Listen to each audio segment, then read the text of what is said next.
Novak Djokovic drops a set but wins the match, and he secures more records at Grand Slam level. Raducanu flies through to the next round, and we have a special one against Rybakina. And Carlos Alcaraz, we're all talking about Jannik Sinner as the most dominant. Maybe he's put himself in that discussion because he looked fantastic in his match, winning in straight sets.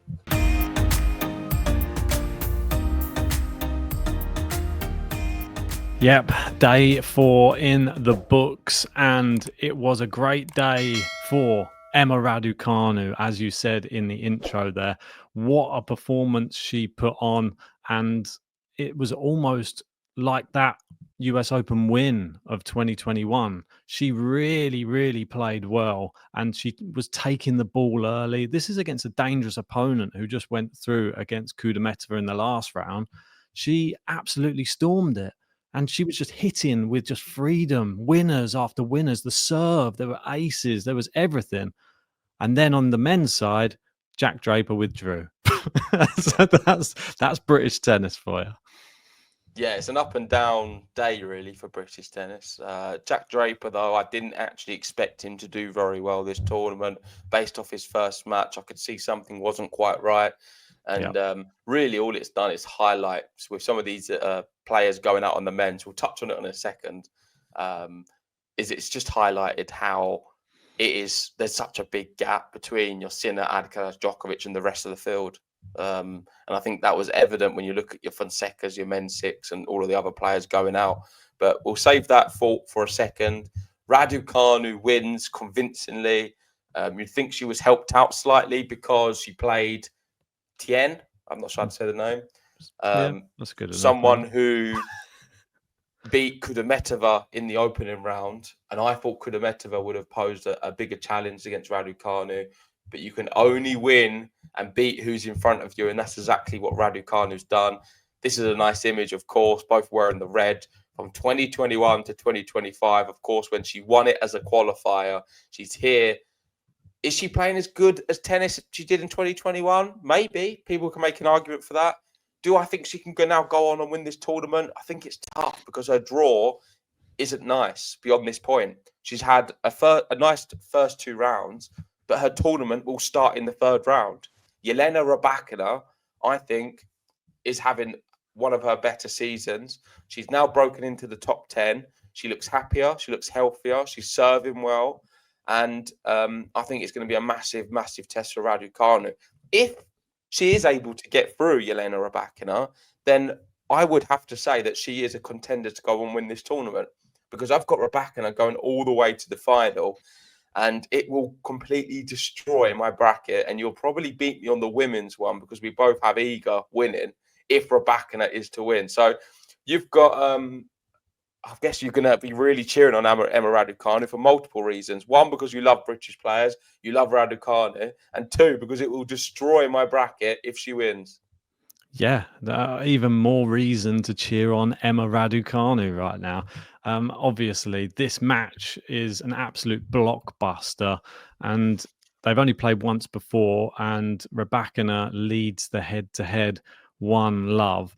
But when you come into this type of matchup, I think the way that Raducanu's played in those first 2 rounds, it makes this match even more intriguing for me, because this is exactly how she was playing when she won the US Open. Dominant performances, like the forehand into the corner, the backhand short cross court. The serve looks really dangerous. He's getting so many free points off the serve, and there was like no mercy for Tjen over the other end of the court, who she said coming in that Raducanu was like one of her inspirations back when she won the US Open back in 2021.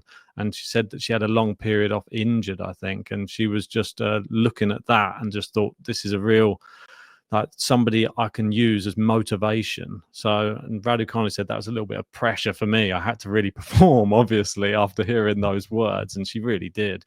But this match against Rybakina, if Rybakina's serve doesn't quite fly the same as it normally does, I think in the ground shot rallies that I've seen from both players in this tournament so far, this one, it's hard to pick because Raducanu is hitting with a lot of power. She's hitting winners, Look and who she's that played, Ben.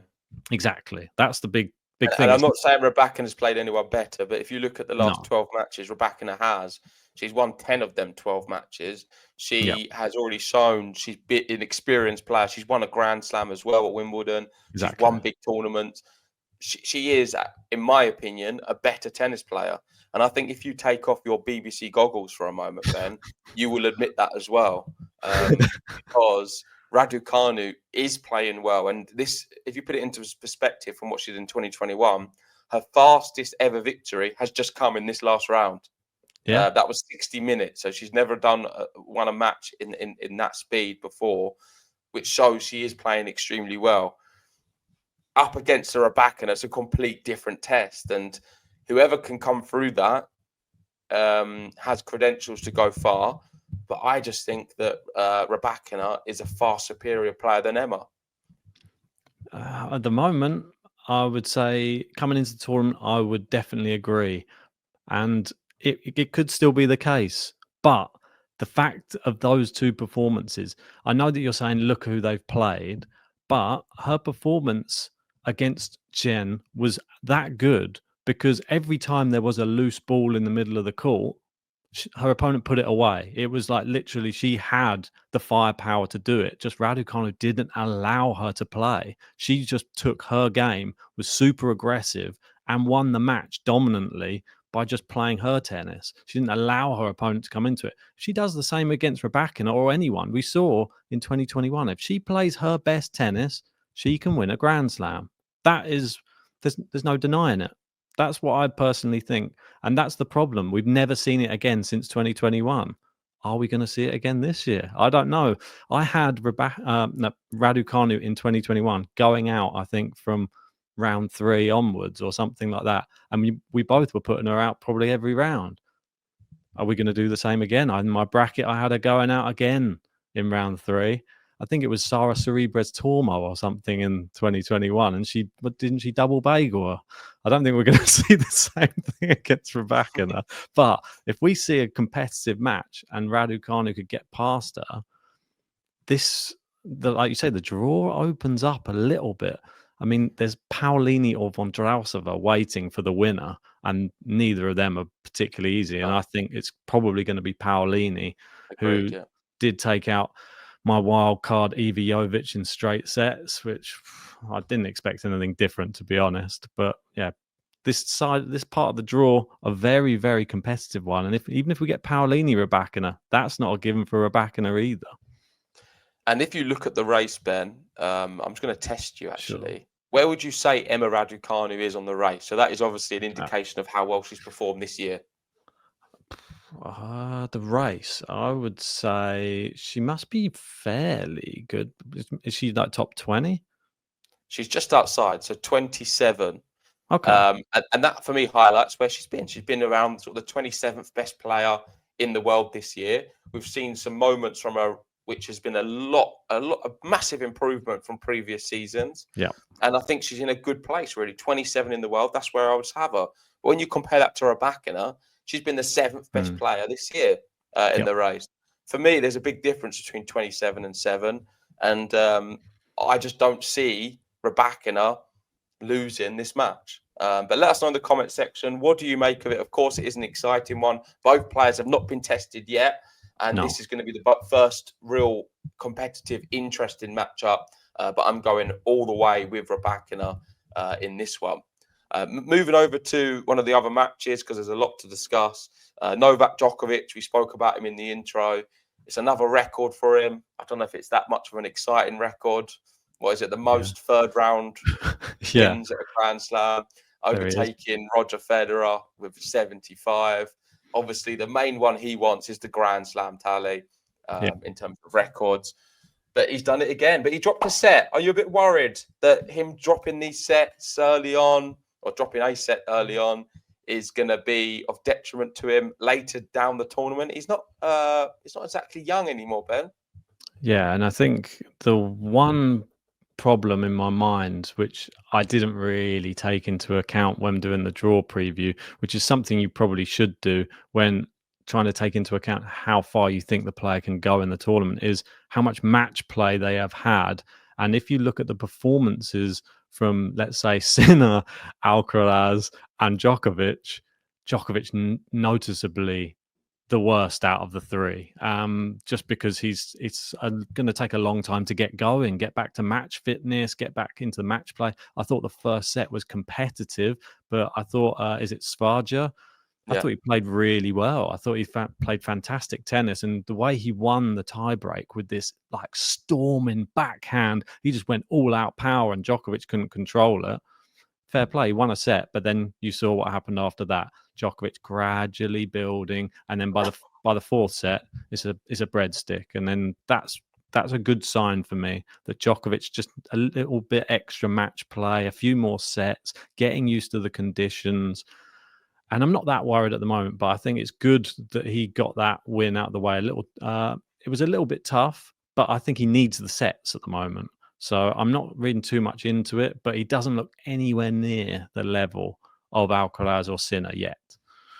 But his movement is fantastic, and he was moving extremely well against Svazda. There was a nice few little highlight reels I saw on Twitter just now of the way he was doing all his usual stretching and getting to balls you wouldn't expect him to get, which just highlights really how incredible of an athlete he is. And you can never really discount him at a Grand Slam level fully. No.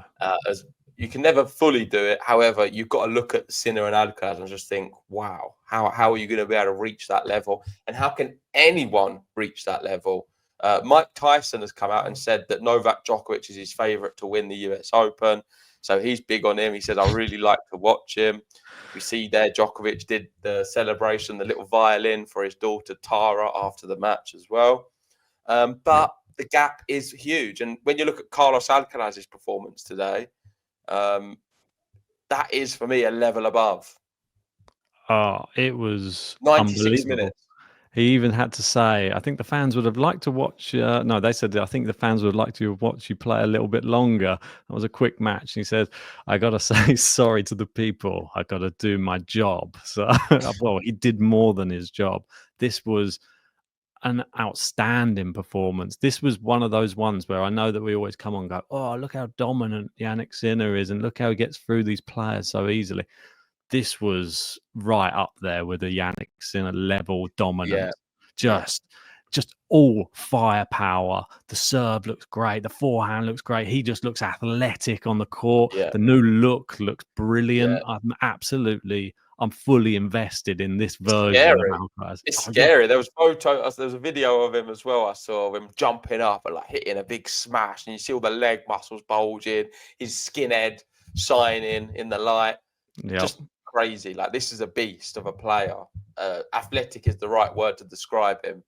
And everyone, I think, is scared when they see Carlos Alcaraz, the other side of the net. And you could maybe include Jannik Sinner in that. Jannik Sinner is a little bit more of a calm character. We've seen him in the way he carries himself. Of course, that helps him, I think, in many moments in tennis, especially the critical business end of them tie breaks or set points or break points. But surely Jannik Sinner, looking the other side of the net, seeing this version of a Carlos Alcaraz, probably the best he's played, I think, since sort of 3 years ago at the US Open, is dangerous. We know towards the end of the year he's been a bit soft in recent years, post when he won the US Open. I don't think we're seeing that same version right now this year. He is raring to go, ready, playing some of his best tennis. And Belucci, I felt sorry for him. It was sad to see him really just trying to compete. Yeah, I mean, all you can do in those type of situations is try to play your best tennis, take in the moment, really, because for him, that's a big moment on a big court. But he'll just have to come back strong and hopes he gets a better draw, maybe in a future slam where you don't face one of these crazy athletes in the first few rounds. Well, obviously, Carlos Alcaraz, I would have him still as second favourite for the title. I know obviously I put Djokovic in my final at the start, but at the moment I need to see more, and I've seen enough from Sinner and Alcaraz already to confirm they are still the two best. And No one else has really entered the equation. I mean, Yannick Sinner, if anything, is getting an easier draw because everybody else seems to be dropping out. What's going on? Yeah. Yeah, we'll speak about it in a second, but certainly with Alcaraz and Djokovic, that is a great match to watch. I think it will be very interesting, especially this stage of their careers. Alcaraz, you'd have to look at as a big favourite, though. And some stats for Carlos Alcaraz: 19 wins, 3 losses at the US Open, and he's won 19 of his last 20 matches. And it's his 56th win of 2025. Wow, big stats. And obviously now Yannick Sinner, his quarter seems to be getting easier because there's no quarter final against Jack Draper now. But we've seen some other players tumble out in other parts of the draw, big name players as well. We've had Ruud going out. We've had Fonseca now going out. We've also had Mensik going out as well in a dramatic 5-setter. The players, we always expect some upsets, but would you say these are the upsets that you would have picked coming in? Certainly not Ruud or Mensik. I mean, the Fonseca one is standard, I feel. It's just kind of the way it's gone with his career. Very good in the opening round, and after that, not really sure what he's doing and can lose to anyone. I thought he should have beaten Thomas Mahatchi. I think he should have been the favourite, and it didn't go that way. He lost in straight sets, so I completely got that one wrong. Hold my hands up. Ruud and Mensik, though, did surprise me. And, of course, these players are in the bottom half of the draw with Alcaraz and Djokovic. So it is only going to make, I feel, an Alcaraz-Djokovic match more likely, which is good, I guess, for the fans. But yeah, it just highlights, I think, the power vacuum in men's tennis. As Matt says, with Sinner, Alcaraz and Djokovic, it's just a big divide. And the gap is always very evident when you see these players going out early. Yeah, for sure. If we look up at the Sinner's quarter now, like Jose Morgado said, it's like one of these players will now reach the quarter final. It's the main seeds left in are Musetti, Caboli, and Diallo. Out of those names, who do you... Wait, quarter final or semi-final? Quarter final with Sinner, yeah. I mean, Zizou Berg's obviously just got a walkover. He goes straight through. Out of those names I've just read out, who do you think is the most likely to meet Sinner in the quarters? Well, it would have been Caboli for me, but based off his first round match, I'm not now so convinced. Maybe Musetti now is like coming to the forefront. Yeah, probably, but I'll stick with what I initially would have said, and that was Caboli. However, he didn't impress me much in the opening round. Yeah, I think whichever way you dress this up, Yannick Sinner will be looking at that and just thinking, my biggest threat has gone. And ironic that they're both wearing arm sleeves as well, Draper and Yannick Sinner in this tournament, but it looks like Yannick Sinner's injury not quite as bad as Jack Draper's. Sad to see him go out, but we know that he's really, really good, but we need to see a bit more next year. Obviously, this year in slams perhaps wasn't as good as what we were expecting. Obviously, the semi-final last year, that was peak, and now we haven't seen a semi-final again this year. So hopefully next year, less injuries and better performances at slams. I'm sure it's coming, but yeah, I'll just wait and see. Jack Draper, he's not going to go anywhere. He's not going to be dropping outside the top 10 or top 20, I don't think. I think he's going to be right up there. Yeah, and another player who we got to speak about as an upset is Holger Rune. He lost to Jan-Lennard Struff, the qualifier. It was 5 sets. Holger Rune, he was in the Six Kings Cup and the tournament. We was all talking about him as the player to really compete with Sinner and Alcaraz and take the sport to the next level and be the guy to challenge them at slams. It's not really worked out for him. Outside the top 10, struggling to find a run of games, struggling in Grand Slams, and loses to Struff. I mean, what's going on with him? I have no idea. It's so up and down at the moment.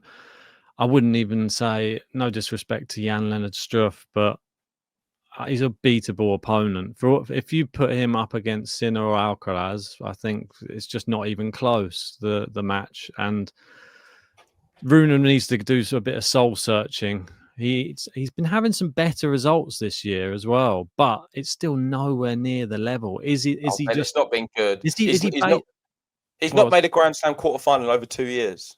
yeah, Wimbledon 2023 was the is this last his one. level though? This is what I was going to say. Is this Holger Rune's level? Is that what he's going to essentially Probably, yeah. So not a be? top 10 player, not one of the best, not someone who can win a Grand Slam.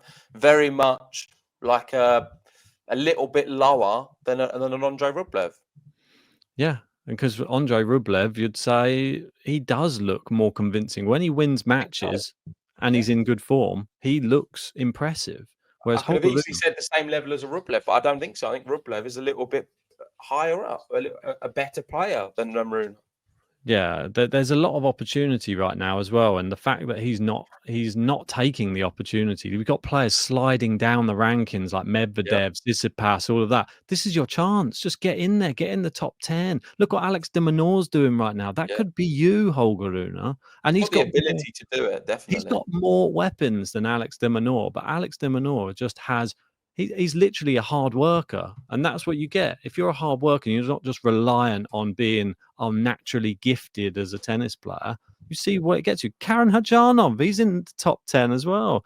These players, they're grinding their way to get into the top 10.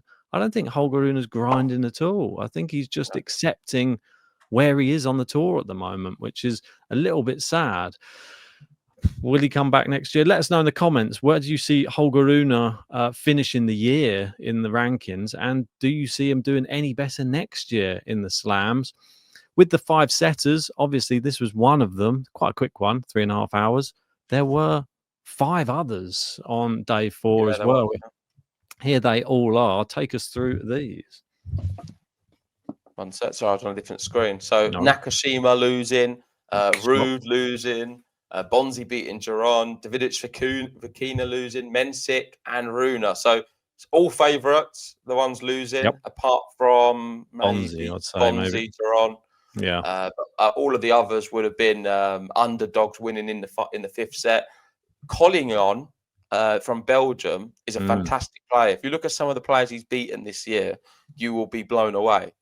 He's had some really good performances, beats regularly ATP players. So I'm not shocked that he's doing well. I'm just shocked he's beating Casper Ruud, someone who is good at the US Open and at Grand Slam level. Yeah, I thought it was a fantastic performance. Casper Ruud is no schmuck. And despite what we said yesterday, he doesn't like the smell in the stadium, all of that, and we were having a bit of a laugh. Maybe that's come round to bite him. I think that the performance that he's only 23, Collignon, and I thought that the fact that he was able to, this is definitely his biggest win of his career by far.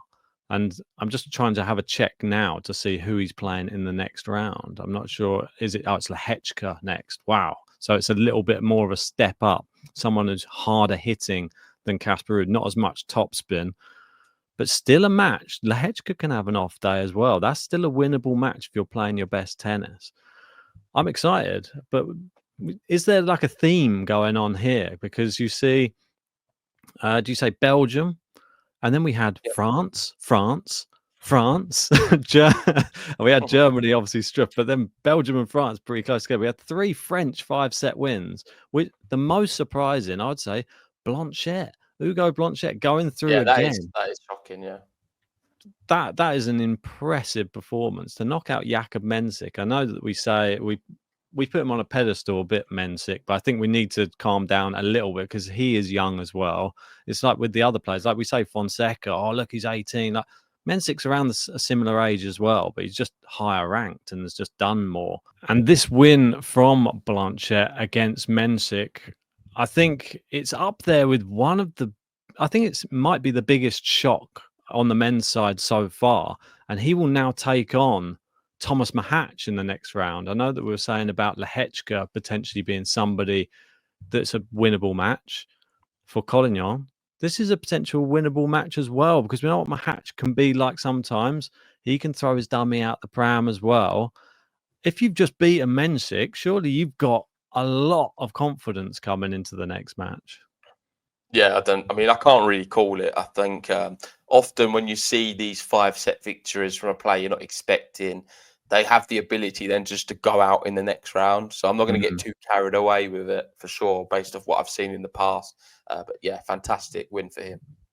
Yeah, absolutely brilliant.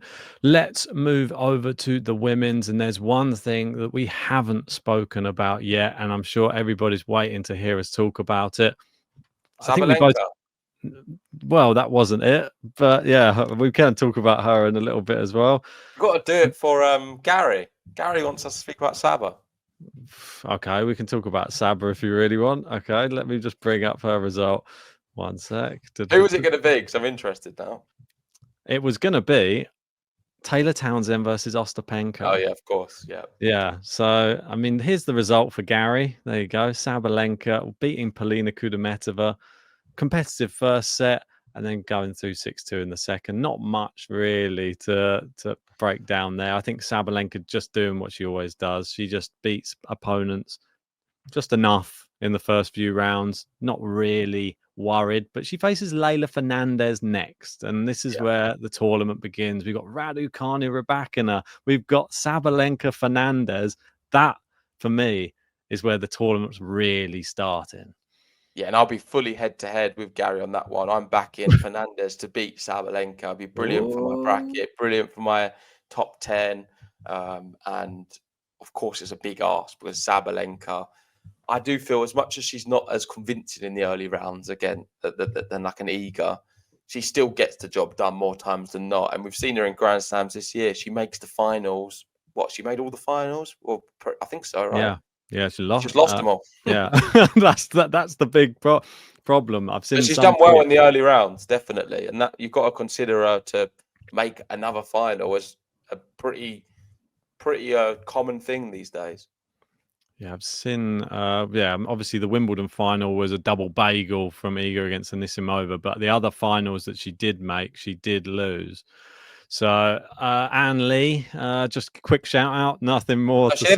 She never made the Wimbledon final, right? That was No, that was Iga and Anisimova. Iga Anisimova, but barely a final that one. But she did make the other two finals. Yes. Let's move over to the actual big talking point, and we'll just give our breakdown on this. Obviously, we both picked it, I believe, which was Townsend to defeat Ostapenko in our draw brackets. Yeah. And it did happen. Ostapenko self-destructed, it seemed, on the court in the second set and wasn't able to compete with Taylor Townsend, who's actually playing some very good tennis right now, into the third round for the first time since 2023. World number one in doubles, but let's not forget she's a pretty special singles player too. Fourth Grand Slam, third round. She came to play, and then after the match, all hell broke loose, didn't it? Yeah, I don't blame her really. I feel Ostapenko is a wild card of an opponent, and Townsend said to her, "You need to learn to take a loss better," and I agree with her. I think Ostapenko is a poor loser. We've seen this many times before. Yeah. Her questioning line calls all the time, even the automatic line calling she doesn't believe. And I think she's just not very good at taking a loss. She was quite threatening as well to Taylor Townsend. She said she's got no class, no education, and see what happens when we get outside of the US, which is quite big words. What the hell? Ostapenko put a big statement on Instagram as well, giving an update. I'm not going to read it all, but she was saying the opponent was disrespectful. She had a net ball in a very deciding moment and didn't say anything. Her answer was that she doesn't have to say sorry at all, which I kind of agree with Taylor Townsend. She doesn't have to. She's not there to run the rules of the match. That's up to the umpire to do. And I didn't really see too much in it all, really. I think Taylor Townsend was the better player. Was that a deciding moment in the match? Not really for me. And Ostapenko, I think, needs to learn how to lose. Definitely. I don't think it's getting any better with age, though, do you? It's not like a fine wine. She's just getting more and more irate. It's more like a moaning pensioner or something she's going to become, where she just disagrees with absolutely everybody. And fighting talk as well on the court. I know we've seen it before on the men's, but this is just like, why is she off? It sounds like she's offering her out for a fight outside of the US. I don't know what she's up to, but yeah, I think she handled it quite well, Taylor Townsend. She said that she's pretty much just like, I let my tennis do the talking. Ostapenko's a sore loser, essentially. She wasn't going to look any more into it than that. And I think that that's a bit of class from Taylor Townsend. Other people are going to try and like dramatize it. I've seen like a few people trying to throw it that they want to click, so everybody's going to try and throw the race card in there and all that type of thing. I don't think it matters who Ostapenko's playing. This was the same narrative, no matter who. Oh yeah, definitely. I agree with that completely. And Taylor also said, "I'm looking forward to it. I beat her in Canada, outside the US. So let's see what else she says." So See, yeah, that's what I like. it's interesting. We've got another matchup which we're going to want to see now in the future, and yeah, I'm glad that Taylor was able to win. I don't think she's a fantastic player. That's the tennis letter was saying a second ago, where she's got some good moments in her. She does all right in the US for sure on the hard courts. Do I think she's going to win this tournament or go really far? Probably not. But that's a really good victory against a good player in Ostapenko, and let's see how she gets on in the next round. Definitely. And somebody else we need to keep an eye on. I know that people criticize us just saying that we don't talk about her enough, but as she's playing Taylor Townsend in the next round, maybe we should talk about her, because this is where I think Taylor Townsend's tournament comes to an end, if I'm honest. Mira Andreeva defeats Potapova 6-1, 6-3. And we're talking about Raducanu winning convincingly in the early rounds. We're talking Oh, about, you are. well, there's other players. We're talking about Rybakina winning convincingly. Look what Mira Andreeva's doing as well. Like, obviously, we're talking about Alcaraz, Sinner. She's got to be up there as well. This is But she's dominant. the fourth best player in the world, so I'm not that shocked. She's a better player than Rybakina. She's a better player than Raducanu. This is an 18-year-old who is one of the best players in the world, who is a contender for all of the Grand Slams. She is a fantastic talent, one of the best young players on the tour, if not the best young player on the tour. And I think it's amazing what she's doing at such a young age. Such a brilliant personality, great character. She's got all of the shots. I think she's only going to get better and stronger.